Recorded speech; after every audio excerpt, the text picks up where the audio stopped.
네, 오늘의 말씀은 요한복음 4장 21절에서 24절 말씀입니다. 요한복음 4장 21절에서 24절 말씀입니다. 신약 148페이지에 있습니다. 다 찾으신 줄 알고 봉독하겠습니다.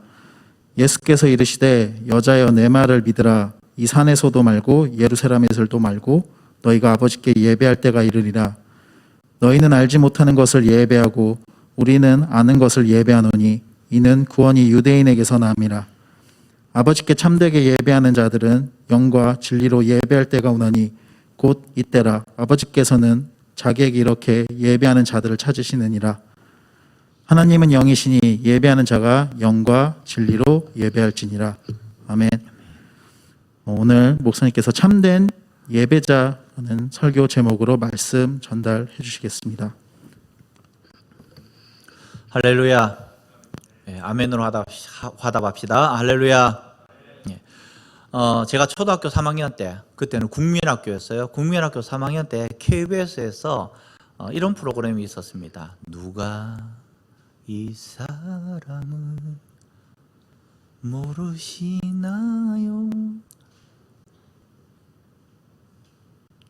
뭔지 몰라요? 이상가족 찾기. 네. 제가 초등학교 국민학교 3학년 때였어요. 여러분들이 태어나기 전 1983년 이때에 있었던 일입니다. 그 당시에 여의도 KBS 여의도 사옥 주위에는 허허 벌판이었습니다. KBS 사옥만 있고 그 광장이 엄청나게 넓었는데 그 광장에서 사람들이 자기 가족들, 잃어버린 가족들 테이핑하고 그리고 벽에 다 테이핑하고 그런 것이 기억이 납니다. LA에서도 이렇게 동시 연락이 되고 뭐 대구에서 부산에서 뭐 광주에서 서로 이렇게 소통을 하면서 가족을 찾았던 그때에 한 10만 명 정도가 가족을 찾았다는 거예요. 못 찾은 사람들도 많고 엄청난 숫자죠. 지금도 그때 못 찾은 사람들 지금쯤이면 좀 더 많은 사람을 찾지 않았을까? 왜냐하면 빅데이터를 통해서 데이터를 올리면 매칭이 되고 거기에 맞춰서 몇 사람이 이렇게 추려질 것이고 그러면 서로 연결해서 이렇게 하면 되지 않을까? 함흥. 그리고 거기에다 키워드 뭐 누구, 이름 누구 이렇게 해서 빅데이터를 통해서 올리면 훨씬 더 좋지 않았을까 이런 생각을 하는데 그때만 해도 그런 것이 없었죠. 그래서 다 거기 KBS 사옥 앞에 가서 사람을 보고 그리고 거기에 맞춰서 연락을 하고 뭐 이렇게 하다 보니까 한 10만 명 정도가 찾았다라는 것이죠. 이 상가족 찾기는 인위적으로 꾸민 것이 아닙니다. 인위적으로. 어떤 한 PD가 농담으로 했다는 거예요. 농담으로. 우리 한번 해볼까? 라면서 하면서 스파트로 아이가 한번 탁 치고 빠지려고 딱 했는데 이 반응이 너무나 폭발적이었다는 거예요. 안정환하고 지금 김남일이가 누구예요?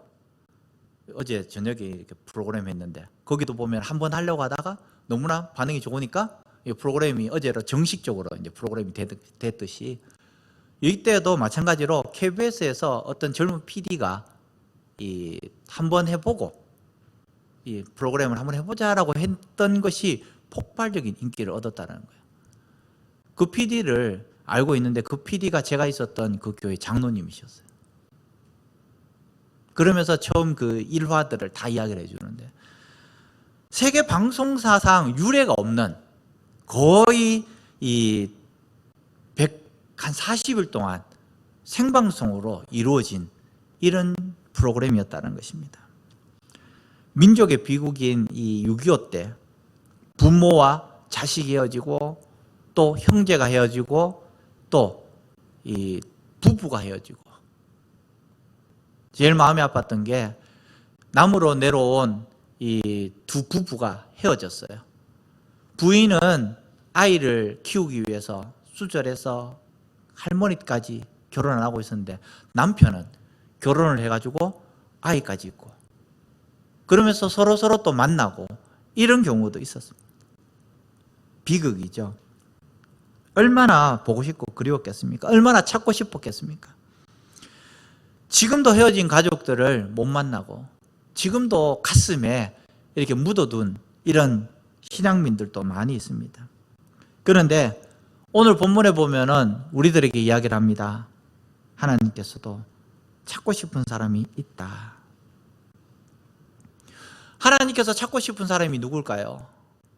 하나님께서 찾고 싶은 사람은 목사도 아닙니다. 장로도 아니고요. 권사도 아니고 집사도 아니고. 천국 가면 그런 직분이 필요할까요? 천국 가면 그런 직분이 필요가 없습니다. 하나님께서 정말 찾는 사람이 누구냐? 성도입니다. 성도. 하나님께 예배 드리는 성도를 하나님께서 찾으신다는 것입니다. 참되게 예배 드리는, 참으로 예배 드리는 사람을 하나님께서 찾으신다는 것입니다. 오늘 예배 후에 함께 부를 찬양인데요. 주를 위한 이곳에, 이 찬양을 보면 이런 부분이 있습니다. 주를 위한 이곳에 예배하는 자들 중에 그가 찾는 이 없어 주님께서 슬퍼하시네. 주님이 찾으시는 그 한 사람, 그 예배자, 내가 그 사람 되길 간절히 주께 예배하네. 여러분들이 정말 주님 앞에 참된 예배자로 서기를 원합니다. 하나님께서 찾으시는 곳, 하나님께서 시선을 고정하시는 사람, 하나님께서 정말 원하시는 사람은 하나님을 예배하는 사람, 하나님께서 기뻐하시는 사람이 누굽니까? 하나님을 향해서 눈을 들고 하나님을 바라보고 하나님께서 원하시는 것이 무엇인지를 생각하는 참된 예배자가 바로 하나님께서 원하시는 사람이라는 것입니다. 왜 하나님께서 이런 참된 예배자를 찾으실까? 한번 고민해 보게 됩니다. 왜 하나님께서 이런 참된 예배자를 찾으실까요? 없기 때문이에요. 참된 예배자가 없습니다. 같은 돌인데, 같은 돌이에요. 그런데 다이아몬드는 왜 그렇게 가치가 있고 그냥 차돌은 왜 그렇게 가치가 없을까요? 정말 필요한 것은 다이아몬드가 우리 일상에 필요할까요? 아니면 그냥 일반 돌이 필요할까요? 우리에게 필요한 것은 일반 돌이 우리에게 더 필요할 수도 있습니다. 다이아몬드로 집을 지었다는 사람이 있습니까? 다이아몬드로 집을 지었다는 사람이 없어요. 금으로 집을 지었다는 사람이 있습니까? 금으로 집을 지을 수가 없어요. 오히려 석회석이라는 그 돌이 갈려져서 시멘트가 되고 그것이 우리 집을 짓는다는 거예요. 그 하찮은 것, 제가 예전에 사역했던 그 제천 지역에, 영월 지역에, 단양 지역에 온 산이 다 그런 시멘트 만드는 돌이에요. 근데 그 돌을 가지고 와서 반지하는 사람이 있습니까? 없습니다. 그런데 다이아몬드가 왜 그렇게 소중할까? 희귀하기 때문에. 반짝반짝거리고 희귀하기 때문에. 먹지도 못하고 그거 가지고 있다고 해서 내가 생명이 보존되는 것도 아닌데 왜 그럴까? 희귀하기 때문에. 하나님께서 왜 이렇게 예배자를 찾으시는가? 모두 다가 예배자면 찾질 않아요. 하나님께서 찾으시는 그 이유가 뭐냐? 많이 없기 때문에 찾는 거예요. 제가 8월 16일부터 휴가를 갔는가 그럴 거예요. 17일부터인가. 그리고 그 다음 주부터, 그 주부터 청년부 예배, 우리 교회 예배가 없었어요. 실시간으로 예배를 드리고, 그리고 이번 주까지, 지난주까지 실시간으로 예배를 드리고, 이번 주부터 이제 여기서 예배를 드려요. 물론 휴가 때 뭐 그냥 어디 가지를 못하니까 잠시 1박 2일 어디 갔다가 돌아와서 저는 휴가를 나름 보람있게 보냈습니다. 그냥 자격증도 그냥 한 5개 정도 따고 사이버로 해가지고 5개 따고 그렇게 해서 보냈어요. 지금도 계속해서 공부를 하고 있는데, 그런데 중요한 것은 우리가 7주 동안 이렇게 8주 동안 예배를 안 드리면서 실시간 예배를 우리가 드렸습니까? 실시간 예배를 우리가 드렸냐고. 1부, 2부, 3부 때 7시부터 제가 문자를 보냈습니다. 그 예배를 우리가 드렸습니까? 언제든지 정말 우리가 이 자리에 앉았는 것처럼 소파에 앉아서 예배를 드리냐는 거예요. 그냥 쿡 찍을 수도 있고.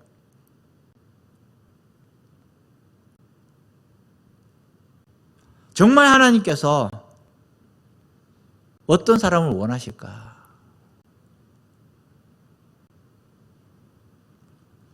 오늘 본문 말씀에 보면은 예수님께서 예루살렘에서 갈릴리로 내려가는 그 모습이 있습니다. 갈릴리로 내려갑니다. 그래서 사마리아를 통과하게 되어 있습니다. 유대인들은 예루살렘에서 갈릴리로 내려가면서 유대인들은 예루살렘에서 갈릴리로 내려가면서 사마리아를 통과하지 않습니다. 왜냐하면 여기는 개들이 사는 땅이기 때문에 돌아갑니다.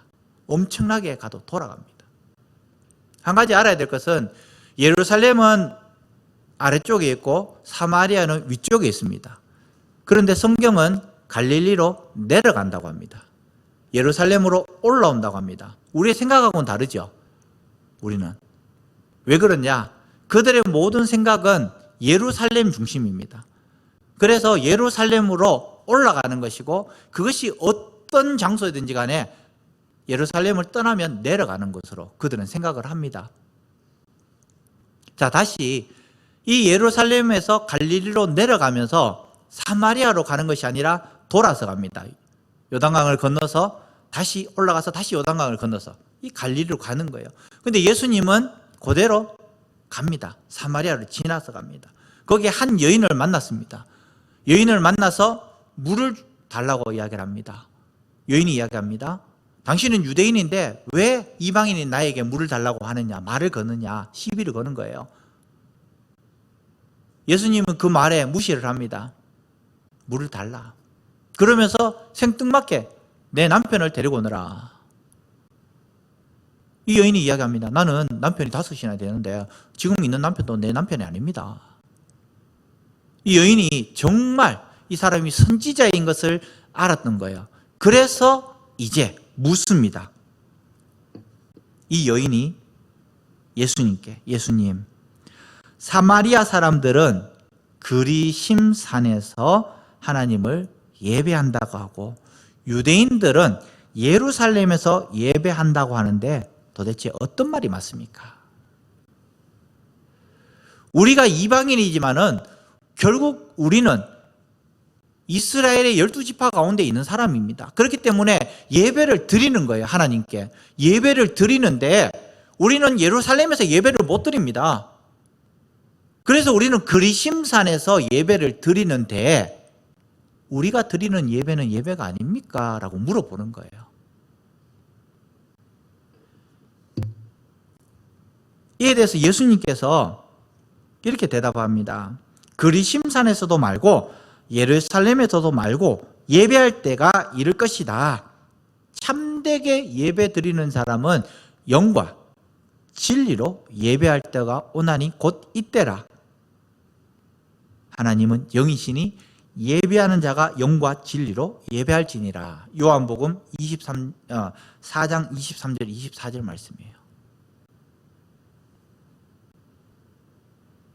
우리가 많이 들은 말씀인데 이 말씀이 어떻게 해석되어져야 되는가?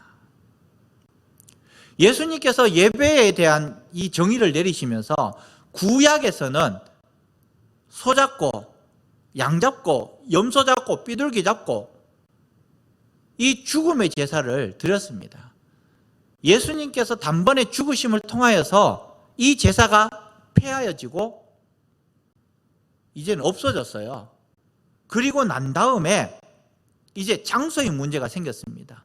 그 장소의 문제를 이야기를 하면서 어떻게 하느냐?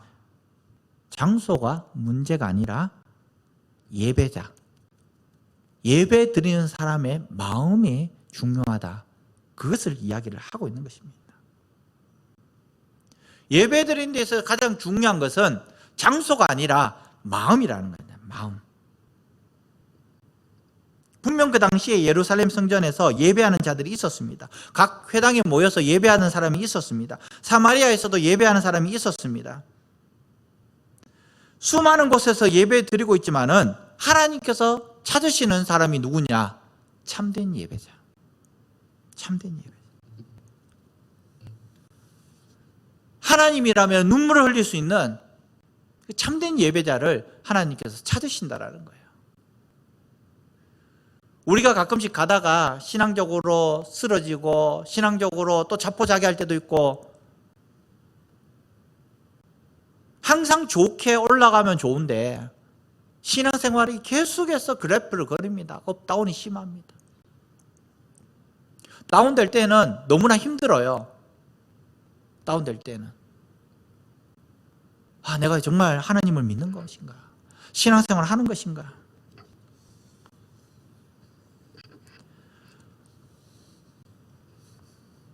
우리가 코로나19 때문에 예배를 드리지 못하는 그 상황 속에서도 우리가 예배에 갈급함이 없다라는 그것, 우리가 많이 예배가 무디어졌다라는 것입니다. 언제 예배 드려요? 라고 문자 오는 청년들이 한 사람도 없었어요. 언제 예배 드려요? 이러면서 예배 드리고 싶다라고 해야 되는데 예배 드리고 싶다라고 문자 오는 청년들이 한 사람도 없었어요. 코로나19로 인해서 많은 교회들이 온라인 예배를 드리고 있습니다.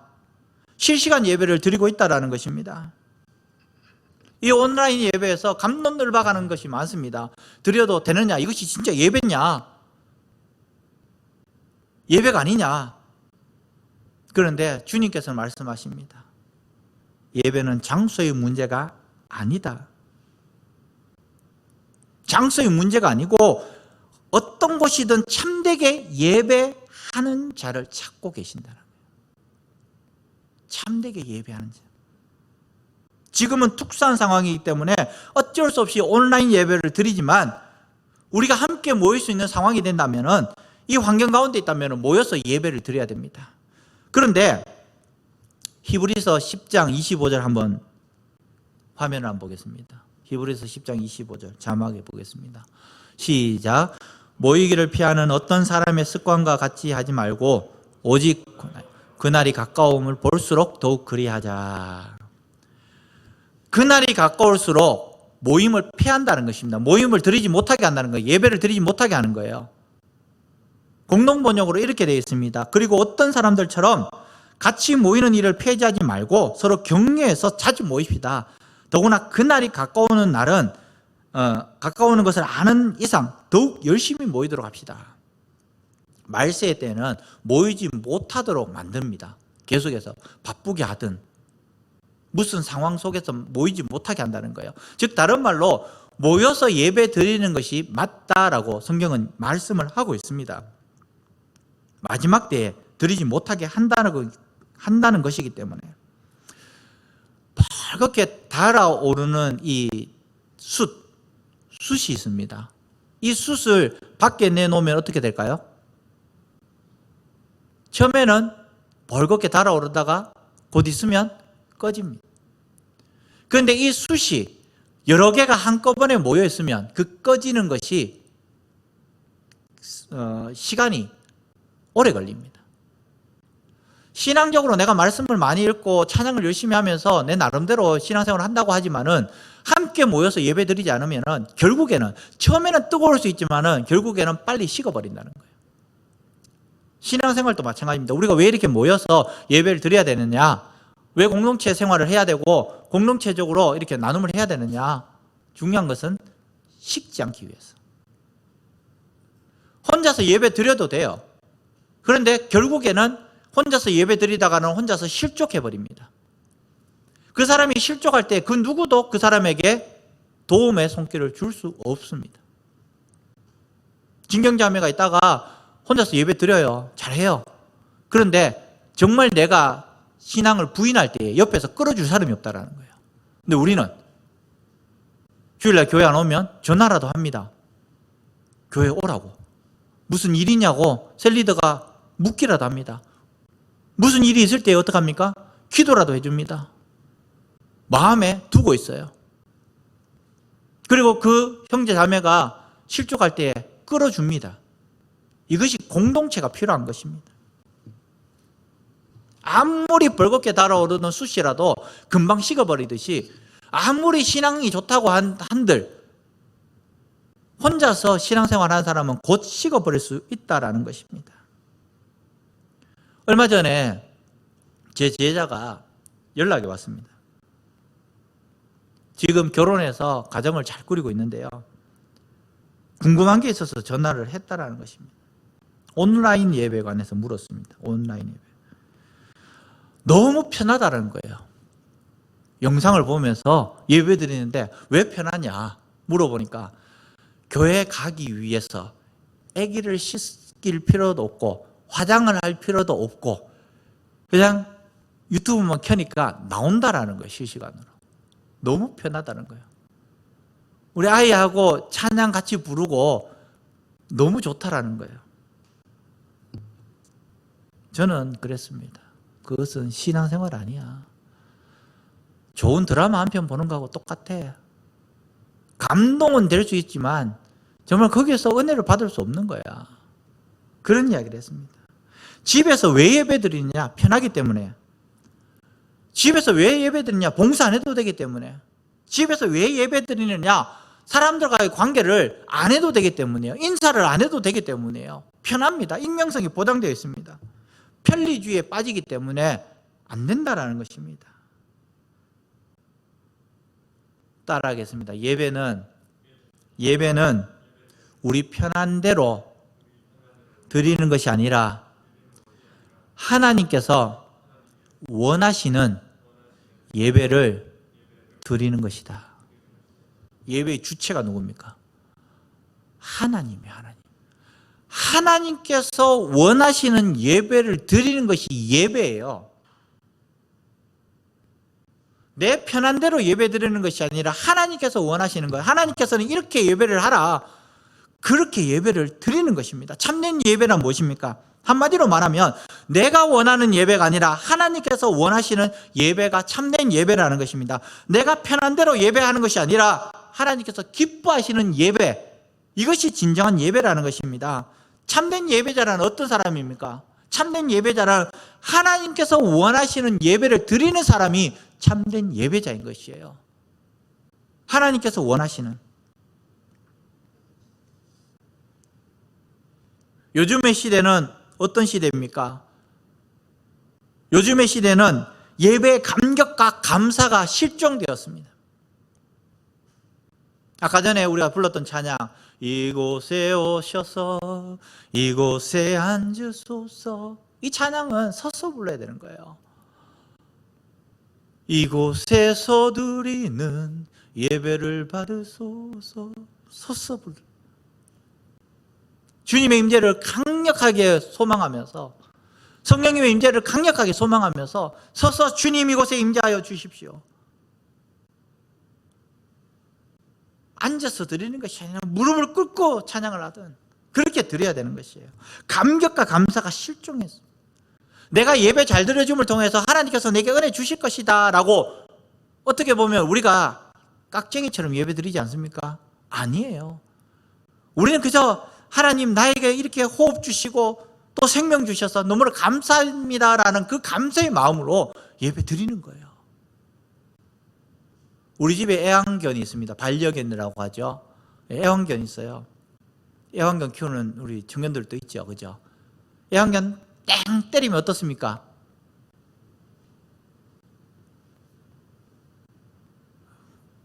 이 반응이 뭐예요? 왜 개를 왜 때려요? 라는 이 반응인데, 때렸다고 치고 딱 때리면 개가 삐져가지고 한 3일, 4일 동안 안 봅니까? 그렇죠. 그렇지 않죠. 쫑쫑아 자자자 간식 그러면 또 와가지고 막 이거 옵니다. 꼬리 흔들면서 막 꼬리가 얼마나 잘 흔들리는지 와가지고는 또 주인한테 와가지고 또 그걸 받아 먹어요. 또 딱 때리면 어떻습니까? 그죠? 어무죠. 또 때리면 어때요? 또 안 와요? 3일 4일씩 수 틀려가지고 저 구석에 가서 밥도 안 먹고 있어요? 그렇지 않죠? 머리가 나빠서 그런 거 아니에요. 왜? 걔들은 주인이 너무 좋으니까, 주인이 너무 좋으니까, 너무 사랑하니까 그렇게 한다라는 거예요. 근데 우리는 하나님께서 한번 때려버리면 수틀려가 교회를 안 와버려요. 정말 우리가 하나님을 사랑하느냐? 시험에 떨어졌어요. 취직하는데 면접에서 떨어졌어요. 수틀려가지고 교회를 안 와버려요. 내가 정말 가고 싶었던 곳인데 나는 왜 이렇게 인생에 태클이 많은가 고민해보게 되는 거예요. 하나님께서 살아계십니까? 퀘션 마크를 한 100개 정도는 달아요. 무언가 얻기 위해서 예배를 드리기 때문이에요. 하나님께서 원하시는 예배가 있는데 그러지 않은 예배가 또 있습니다. 우리의 예배 가운데 있어요. 잘못된 동기로 예배를 드립니다. 그렇기 때문에 아까 전에 제가 이야기를 했습니다. 말라기 1장 10절 말씀에 하나님께서 얼마나 화가 나셨으면 뒤에 성전문 좀 닫아달라고 이야기를 합니다. 너희들이 드리는 그 예배, 하나님께서 원하시는 제물은 가장 좋은 것을 원하십니다. 성한 것을 원하세요. 그런데 눈 멀고 절고 곰팡이 핀 이런 것들을 갖고 옵니다. 그 당시에 사람들이 종교 지도자와 결탁해서 눈 멀었던 것, 오케이. 저는 것, 오케이. 종교 지도자들은 노라고 해야 되는데 뇌물을 받고 오케이 합니다. 다 그렇게 받아들이는 거예요. 그 당시에 성전 앞에서 물건을 팔던 사람들과 종교 지도자들하고 결탁을 해가지고 외부에서 가지고 오는 양들은 못 들어오게 합니다. 그리고 그들이 파는 좋지 않는 양들을 오케이 하면서 보내주는 거예요. 사람들이 어떻게 하겠습니까? 돈을 가지고 와서 그들에게서 그 물건을 사는 거예요. 1,000원짜리를 10,000원 주고 사는 거예요. 그러면서도 오케이 해주는 겁니다. 하나님께서 말씀하시죠. 제발 성전문 좀 닫아달라고. 너희들이 드려지는 그 형식적인 예배, 그런 예배 받지 않겠다고. 그들은 생각합니다. 습관적으로 의식적으로 드리지만은 그들은 예배를 잘 드린다고 생각을 합니다. 그런데 하나님께서는 그 예배를 받으시지 않겠다라는 것입니다. 헛된 예배라고 이야기를 합니다. 그런데 오늘 본문 말씀에 하나님께서 받으시기를 원하시는 그 예배가 뭐냐? 영으로 드리는 예배라고.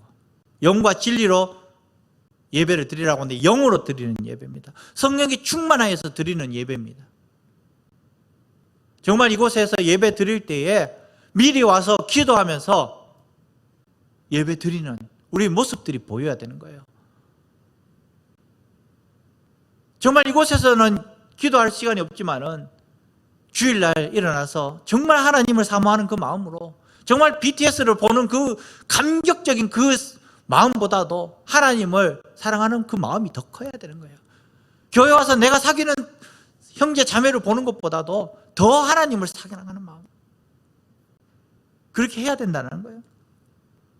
그것이 영으로 예배드리는 겁니다. 습관적으로 예배드리는 것을 하나님께서 원하시지 않고 몸만 앉아서 예배드리는 것을 원하시지 않고 정말 성령에 충만하여서 하늘 문이 열리는 스데반 집사처럼 하늘 문이 열리는 그곳을 봐야 되는 거예요. 찬양을 할 때도 전기가 흘러서 정말 하나님 앞에 그 감격에 몸서리치는 그 예배를 드려야 되는 것이, 이게 바로 영으로 드려지는 예배입니다. 진리로 드려지는 예배가 어떤 예배입니까? 하나님의 말씀이 진리입니다. 말씀 위에 예배를 드려야 된다는 것입니다. 요한복음 17장 17절 말씀에 한번 읽어보겠습니다. 시작. 진리로 거룩하게 하옵소서. 아버지의 말씀은 진리니이다. 예배드리는 그 깃털이 어디입니까? 하나님의 말씀 위에 예배가 세워져야 되는 거예요. 하나님의 말씀 위에. 우리의 예배를 받으시는 분이 누군지 바로 하나님이라는 거예요. 이 하나님의 말씀 위에 우리의 마음이, 우리의 정성이, 우리의 생각이, 우리 모든 것이 세워져야 되는데 하나님의 말씀 위에 세워지지 않고 내 개인적인 생각을 하든지 습관적으로 예배를 드리든지 말씀의 기준에 맞춰서 예배를 드려야 되는 겁니다. 로마서 12장 1절 말씀 한번 보겠습니다. 로마서 12장 1절 말씀. 시작. 다시 크게 시작. 내가 하나님의 모든 자비하심으로 너희를 권하노니 너희 몸을 하나님이 기뻐하시는 거룩한 산 제물로 드리라. 이는 너희가 드릴 영적 예배니라. 바울은 우리 몸을 하나님께서 기뻐하시는 거룩한 산 제물로 드리라는 거예요. 우리를 죽여라는 겁니다. 산 제물이라는 것은 죽는 거예요. 가르는 거예요. 산 제물로 드리라는 것입니다. 이것이 너희가 드릴 영적 예배라는 것입니다. 광주리 성도가 있습니다. 광주리에 보면은 물에 넣으면은 광주리 물이 가득 찹니다. 그죠? 물에 넣으면 가득 차요. 근데 딱 들면 어떻습니까? 물이 다 빠져나가요. 다시 넣으면 물이 가득 차요. 혹시 우리가 광주리 성도가 아닙니까? 교회 와서 예배 드릴 때 다 같이 예배 드리면서 이것이 은혜인가 싶은데 근데 나 혼자 딱 빠져나오면 물이 다 빠져나가듯이 은혜가 다 빠져나가지 않는가? 예배 드릴 때에 우리는 예배 드렸기 때문에 믿음이 있는 것처럼 생각하지만은 그러나 우리의 삶의 현장 속에서 보면 우리가 예배자로서 신앙인으로서 얼마만큼 영향력을 끼치고 있는가? 예배 드릴 때처럼 우리가 삶을 살면 나라가 바뀝니다. 예배 드릴 때처럼, 교회 올 때처럼의 마음만 있어도 우리 직장이 바뀌고 나라가 바뀌어요. 3%의 기독교인이 이 조선을 바꿨듯이 우리는 20%의 기독교인인데 나라를 못 바꿔요. 선한 영향력을 끼치지 못해요.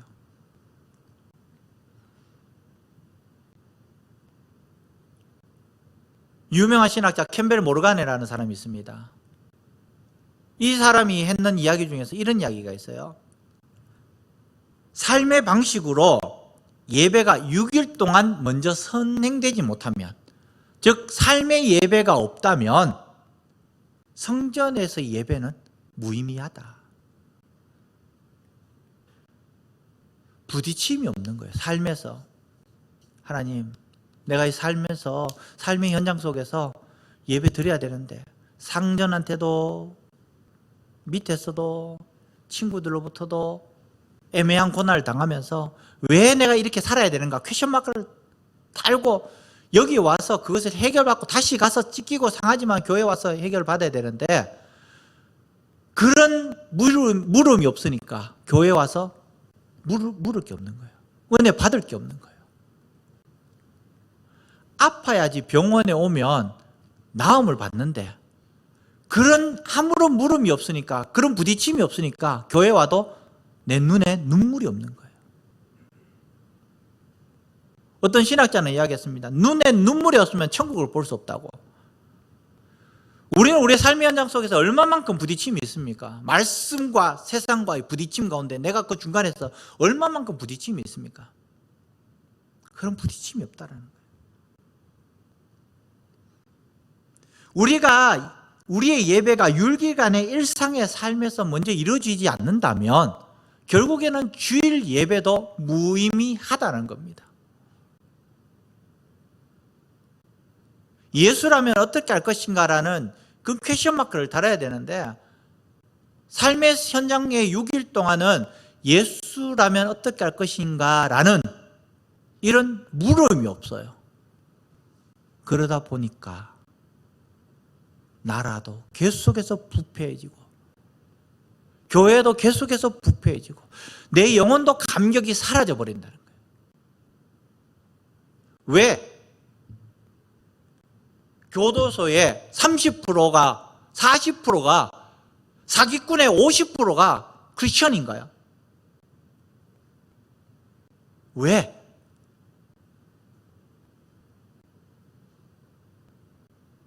저는 서울구치소, 안양교도소 많이 갔습니다. 서울구치소는 인원이 굉장히 많아요. 한 400명씩 와가지고, 400명 정도 와가지고 예배를 드려요. 이거보다 더 큰 데 꽉 차요. 설교를 하면서도 저 사람들은 왜 여기 와 있지? 교회 다니는데 찬송가도 우렁차요. 빨간 딱지 있는 사람들도 와서 예배를 드려요. 빨간 딱지, 사형수죠. 사형은 집행되지 않지만 사형수들도 와서 예배를 드려요. 한두 명씩 와가지고. 왜? 교도소에 가면 한 80명 정도 와서 예배 드려요. 교도소는 형이 확정된 사람이기 때문에, 거기서 몇 년을 사는 사람들이기 때문에. 왜?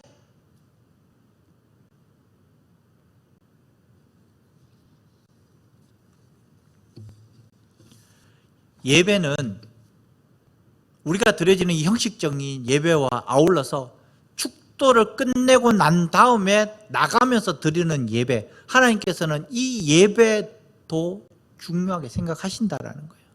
이 예배가 성공할 때에 이 자리에 와서 드리는 우리의 형식적인 예배가 성공한다라는 것입니다.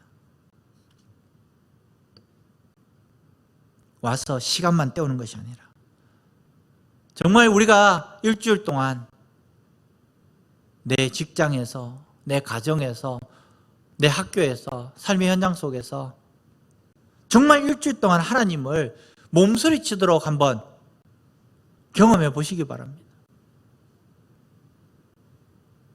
이 자리에 이 예배가 얼마나 감동적인지. 남자들은 알 수도 있습니다. 세상에서 가장 감동적인 예배가 언젠가 훈련소 가서 정말 내가 생전 듣도 보도 못한 욕을 듣고 그 주일날 11시에 와서 훈련소에서 예배 드릴 그때에 그 예배, 눈물 안 흘리는 훈련병들은 많이 없을 거예요.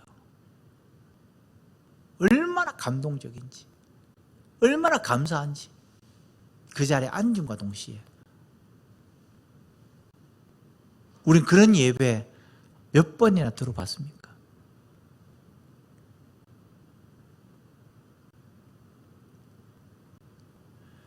저 여러분들은 참된 예배자가 되어서 정말 하나님께서 기뻐하시는 예배를 드릴 수 있는, 정말 하나님께서 찾으시는 그 예배자로 오늘 세워질 수 있기를, 그리고 우리의 삶의 현장 속에서도 진정한 예배자로, 정말 하나님께서 기뻐하시는 예배자로 인정받는 우리 청년들 되기를 주님의 이름으로 간절히 축원합니다. 기도하겠습니다.